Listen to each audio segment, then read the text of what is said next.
bonsoir et bienvenue à cette première émission de 2011 de Info 9. Alors, permettez-moi, au nom de ces communautaires Abitibi-Ouest, également au nom de Radium Multimédia et en mon nom personnel, de vous souhaiter une très, très bonne année 2011. Et le seul souhait, le seul vœu que nous pouvons faire aujourd'hui, c'est de la santé à tout le monde. La Fondation Armand Martel vaut son pesant d'or dans notre région. Alors, pour nous en parler, je reçois de cette fondation le président fondateur, M. Armand Martel, et également sa fille de cette même fondation, Mme Christine Martel. Madame, Monsieur, bonsoir. Bonsoir. Merci d'avoir accepté cette invitation-là. Je sais que la Fondation Armand Martel a un rôle primordial à jouer chez nous, en Abitibi et Témiscamingue. Parce que lorsque un verdict tombe, que nous sommes atteints de cette terrible maladie, on se sent dépourvu, on se sent seul, on ne sait plus quoi faire. Alors, avec des gens comme vous, M. Martel, et vous également, vous avez fondé une fondation. Vous avez mis sur pied une fondation. Comment est venue cette idée-là de faire une fondation? Bien, moi, premièrement, j'ai eu 2 cancers. Le deuxième cancer, j'ai été à Montréal, à l'hôtellerie à Montréal, pendant 6 semaines et demie. Fait que j'ai tout étudié ce qui se passait là, que je voyais que le monde était vraiment mal pris, il recevait le pronostic de cancer. Fait que quand j'ai revenu à Rouen, j'ai décidé de partir une fondation avec les Chevaliers de Colomb, en participation avec eux autres, pour venir en aide à la Fondation en frais d'argent et en même temps pour informer le monde ce que c'était la Fondation Armand Martel, puis l'aide qu'ils pouvaient avoir. Vous avez reçu votre premier diagnostic, c'était en quelle année, monsieur? 94. En 94. Donc, vous étiez au monde, j'en suis oui, persuadé, oui. Au point de vue familial. Et je parle au point de vue familial. Comment on réagit? On ne sait pas comment réagir face au ça. cancer. On ne sait pas. On est démunis. Qu'est-ce qui va se passer? C'est sûr que quelqu'un qui, quand on apprend que notre père a un cancer, on pense toujours à la pire des choses. Ce qui est malheureux parce qu'il y a beaucoup de personnes qui s'en sortent. C'est pas tout le monde là, qui... Oui, disons qu'aujourd'hui, le taux de guérison augmente d'année en année et c'est tant mieux. Exactement. Mais seulement que lorsque le verdict arrive, on est démunis. On est démunis. On est vraiment démunis. On ne sait pas comment réagir. Tout ce qu'on fait, c'est qu'on est là on était là pour l'appuyer, puis aller un petit peu plus loin, regarder qu'est-ce qu'il en était, où est-ce que c'était rendu. Et là, lorsque l'on arrive, M. Martel, et qu'on doit subir des traitements, ce que je dis bien le mot subir, des traitements, on sait tous que c'est très difficile. Là, on s'en va dans un grand centre que l'on appelle Montréal, puis on arrive devant rien, en ce sens qu'on est seul. C'est là probablement que l'idée vous a germé à ce moment-là de dire, moi, là, j'ai quelque chose à faire dans ça. C'est pour ça que j'ai parti ça, parce que moi-même, je travaillais pour le Normec à la Sarre quand c'est arrivé, puis ma femme m'a appelé, elle dit, faut que tu sois là lundi matin, mais où pour m'aller? Où, comment? Voilà, c'est ça la principale affaire. Fait que là, c'est là que j'ai décidé de partir d'une fondation pour informer le monde comment ça se passe, où ils vont aller. Il y a des maisons spécialement pour ça, les prix. Fait que seulement ça a commencé.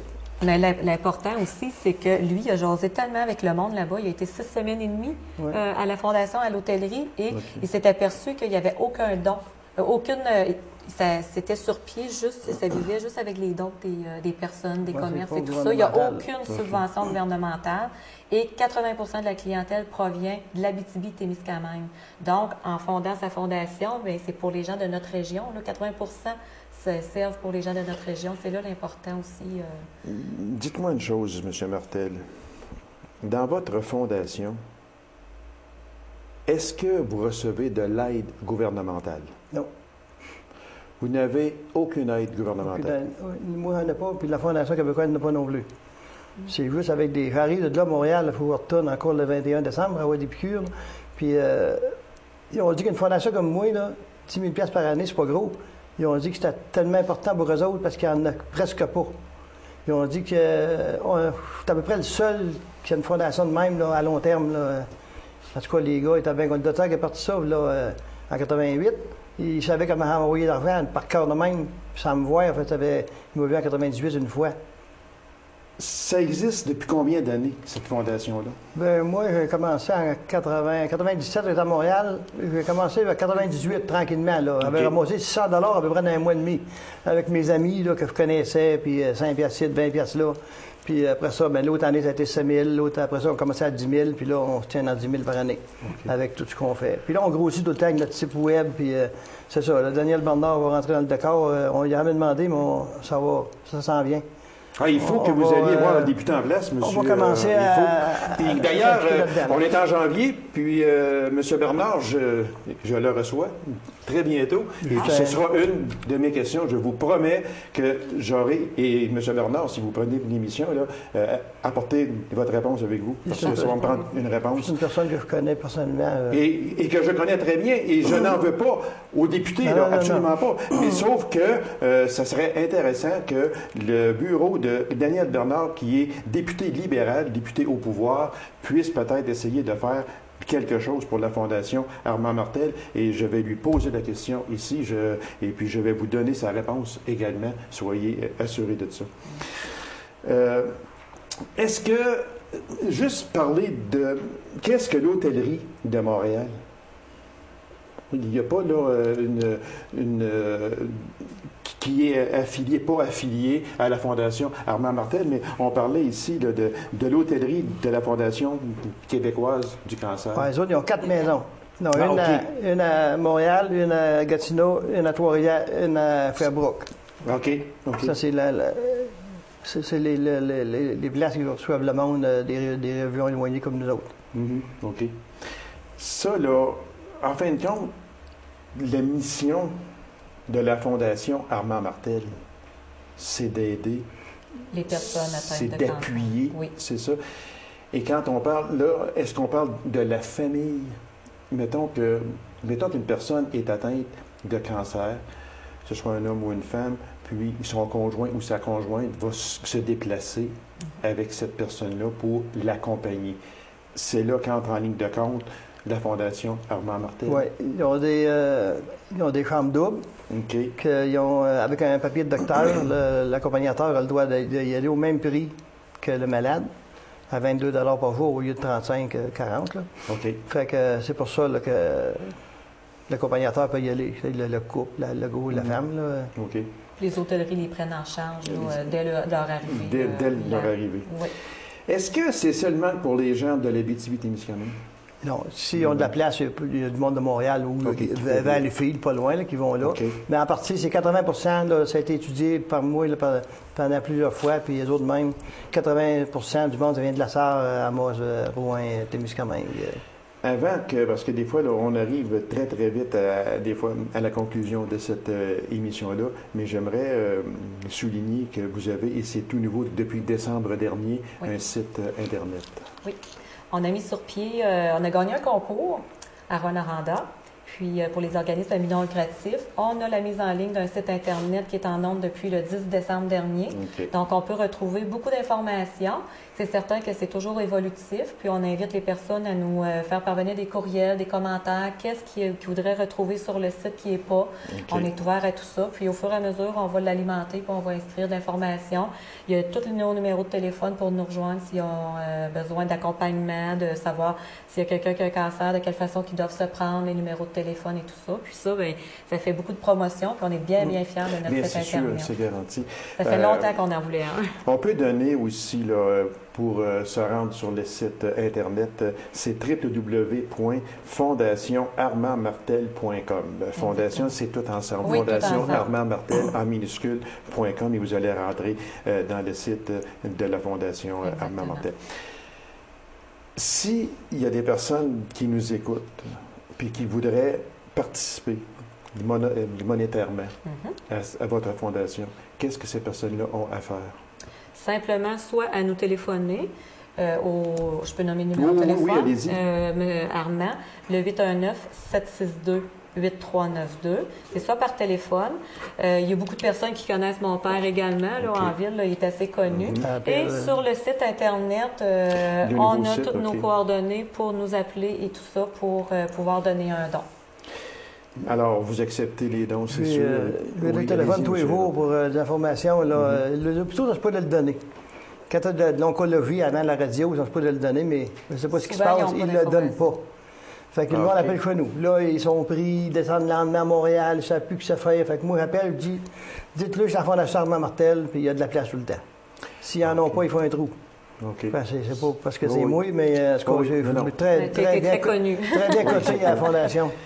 À partir de janvier, les principales activités de financement pour la Fondation Armand Martel, c'est quoi? On a une grosse activité qui est le Keaton annuel. Ça fait quoi, 11 ans qu'on fait notre Keaton? C'est le 29 janvier 2011 à Rouyn-Noranda au salon de Quai Méga. Habituellement, là, on a un objectif, là, on a doublé ou triplé notre objectif. On aimerait bien ramasser 3 000 $ puis remplir le salon de quai au complet. Donc, on invite tout le monde. C'est sur le site Internet également, comment participer. Vous avez qu'à vous joindre sur le site Internet dans les événements. Tous les renseignements sont là ou simplement qu'à communiquer avec nous. On est à la recherche de joueurs. Vous pouvez former une équipe en famille, entre amis. Ça va être super le fun. Alors, vous me redonnez la date du Keaton? Le 29 janvier 2011 au salon de Quai Méga de Rouyn-Noranda. De 7h à 11h. Alors, de 7h à 11h au salon de Quai Méga le 29 janvier, le Keaton annuel de la Fondation Armand Martel. On vous invite tous à y prendre part. Si vous avez des informations également à demander, il y a toujours le site Internet à www.fondationarmandmartel.com et également, vous pouvez téléphoner au 819-762-8392. Monsieur Martel, merci infiniment. On vous souhaite bon succès. On vous souhaite d'être longtemps parmi nous. Puis vous aurez toujours une place ici à cette émission. N'importe quel temps, vous m'appelez. Et puis, ça me fera toujours un plaisir de vous recevoir. Également, vous, Madame Martel, Madame Christine Martel, qui est aussi très impliquée dans la Fondation Armand Martel. Ça ne serait pas d'elle, je ne serais bien pas là, parce que moi, l'Internet, je ne connais pas très ça. Fait que c'est elle qui... Alors, on se fie aux jeunes. On s'entraide. On se fie aux jeunes, monsieur. C'est le clou oral. Alors, je vous remercie beaucoup, puis bonne santé à vous, puis revenez nous voir n'importe quel temps. C'est nous qui vous remercions de l'émission. Oui, je vais le ramener. Je vous invite aussi également. C'est moi qui vous remercie. Alors, mesdames et messieurs, courte pause et on vous revient immédiatement après. Restez avec nous.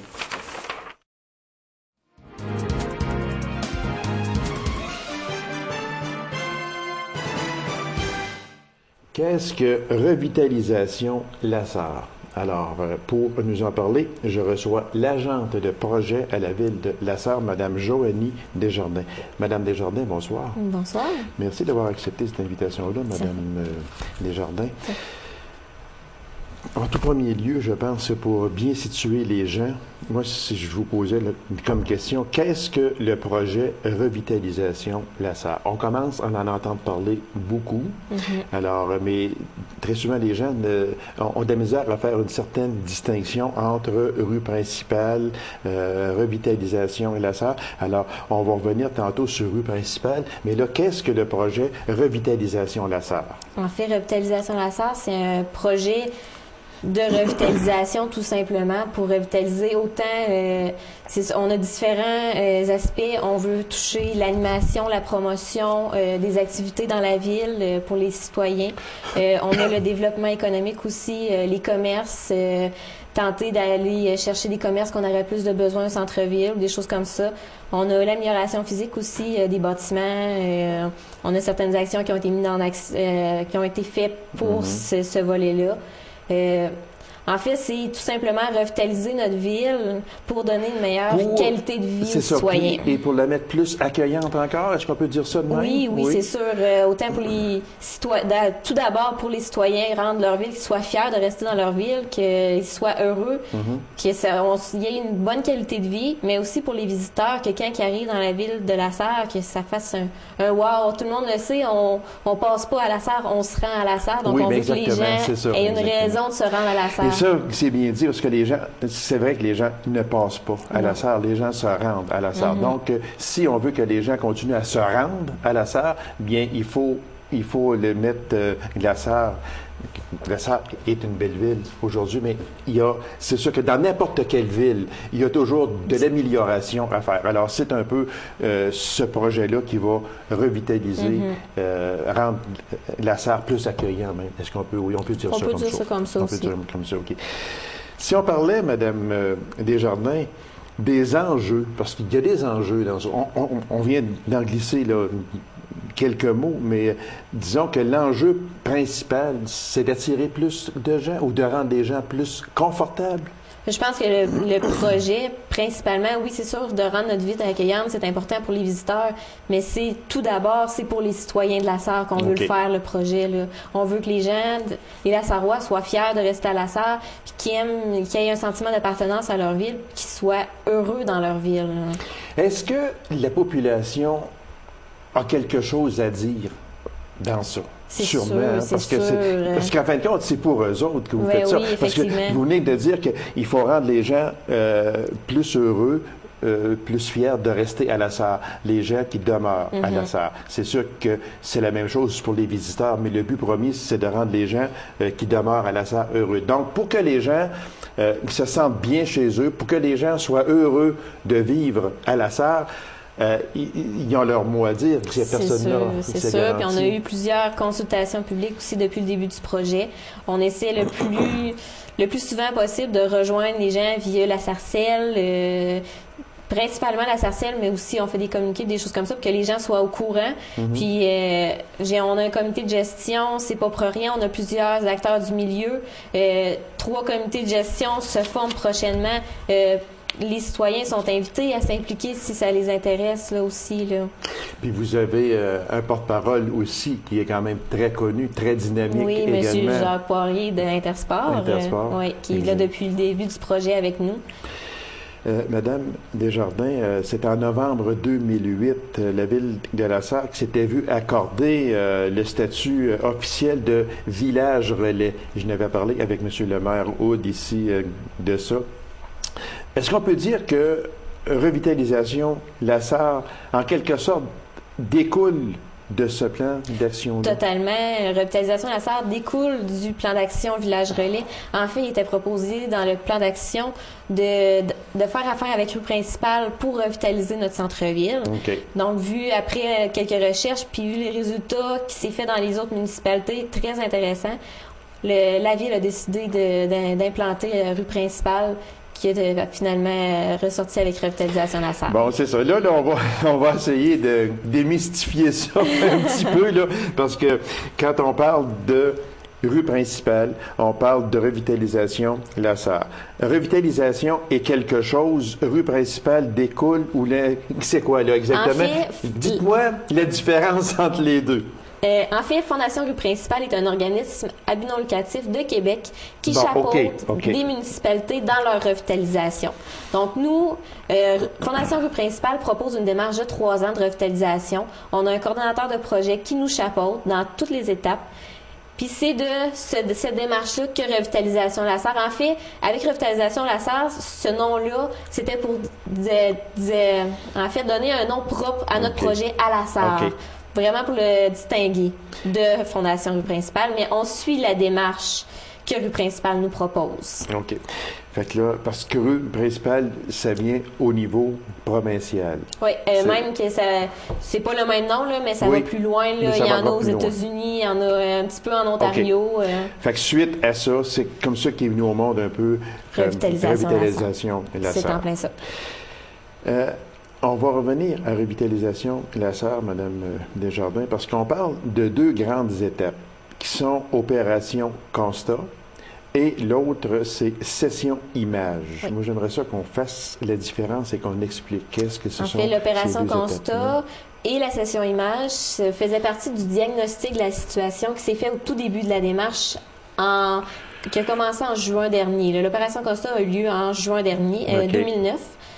En fait, Opération Constat, on est allé chercher différents acteurs du milieu pour essayer de connaître les forces de la Sarre, les faiblesses et aussi les attentes que ces gens-là avaient par rapport à l'image puis au développement économique futur de la ville. Ça, c'était vraiment l'Opération Constat. Il est ressorti un document de ça avec toutes les forces et les faiblesses.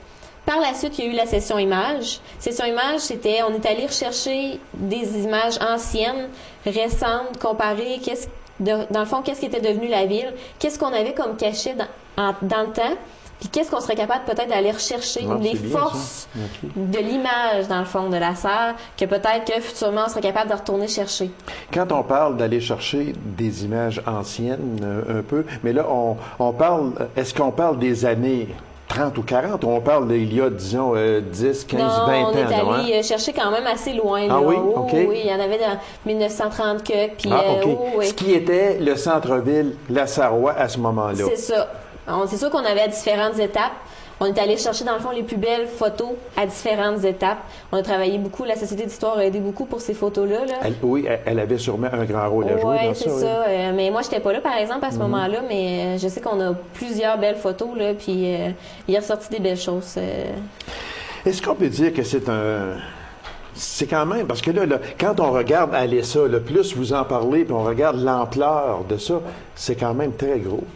C'est sûr, je travaille pas toute seule là-dedans. La ville est avec nous. J'ai mon comité de gestion. C'est sûr que c'est quelque chose de gros, mais c'est à petits pas. On avance à petits pas pour essayer de faire des grands pas prochainement, là.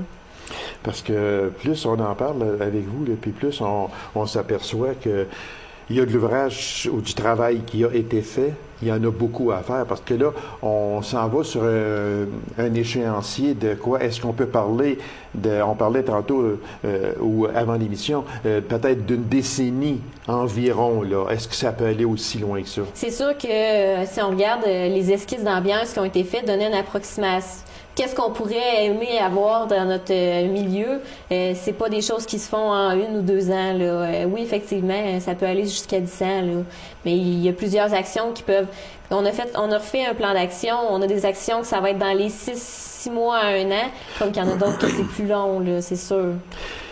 Aussi, dans ce programme-là, si vous me permettez l'expression, on sait que la SAR veut dynamiser ses artères commerciales.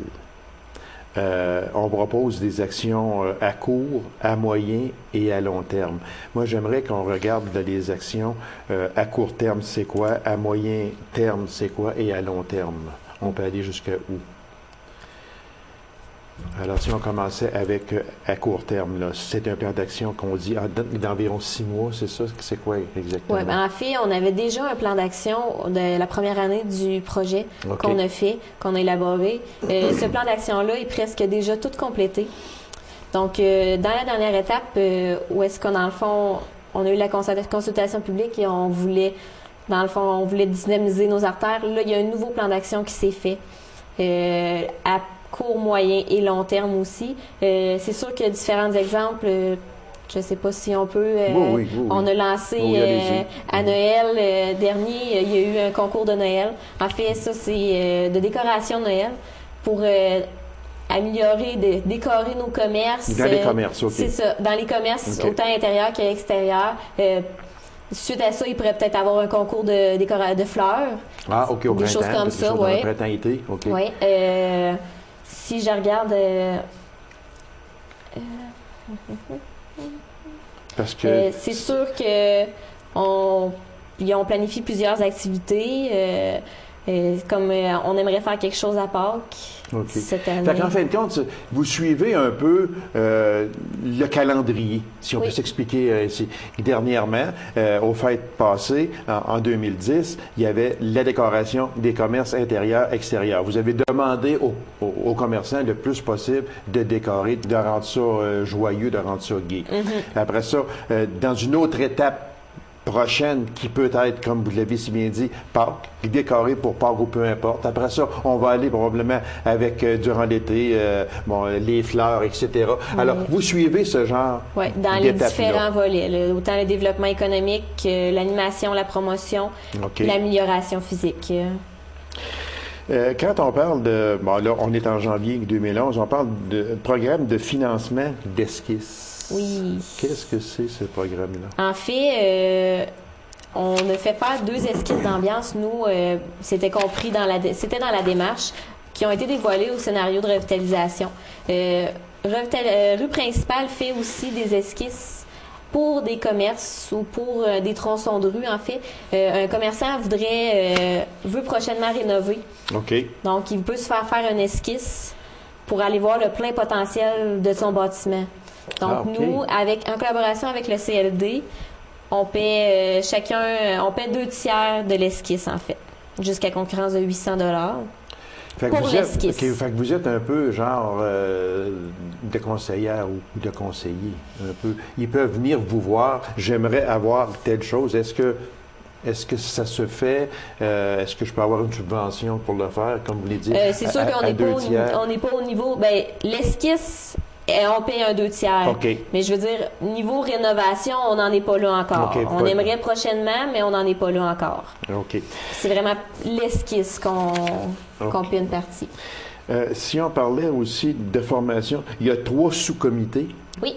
Est-ce qu'ils sont formés au moment où l'on se parle? En fait, j'ai amélioration physique qui a été formée. J'ai eu ma première rencontre au mois de décembre déjà. Okay. On en annonce une prochaine. Je suis en train d'en préparer une prochaine. On a des gens très intéressés dans ce comité-là. C'est sûr qu'amélioration physique, c'est quelque chose qui est très visuel. Les résultats vont se voir. Si ça avance bien, les résultats vont se voir rapidement. Donc, puis là, prochainement aussi, j'aimerais que mon comité animation-promotion se forme assez rapidement aussi. C'est donc dire que ça commence à prendre joliment en forme. Oui. Revitalisation Lasserre. Il y a des choses qui ont été faites déjà, mais il reste encore beaucoup de travail à faire. Alors, Madame Desjardins, je vous félicite. Et puis, vous et votre comité et les sous-comités également. Je félicite M. Jacques Poirier, qui est le porte-parole officiel du comité de gestion. Et puis, à vous également. Puis, on va sûrement se reparler encore en 2011 parce que j'aimerais suivre ce dossier-là parce que c'est quand même un gros dossier. Ça va me faire plaisir de vous mettre au courant. Ça va nous faire plaisir aussi de vous inviter. Alors, Madame Desjardins, merci beaucoup, puis bon succès. Merci. C'est moi qui vous remercie. Alors, Mesdames et Messieurs, merci d'avoir été là et on se donne rendez-vous à une prochaine édition d'Info 9. Au revoir.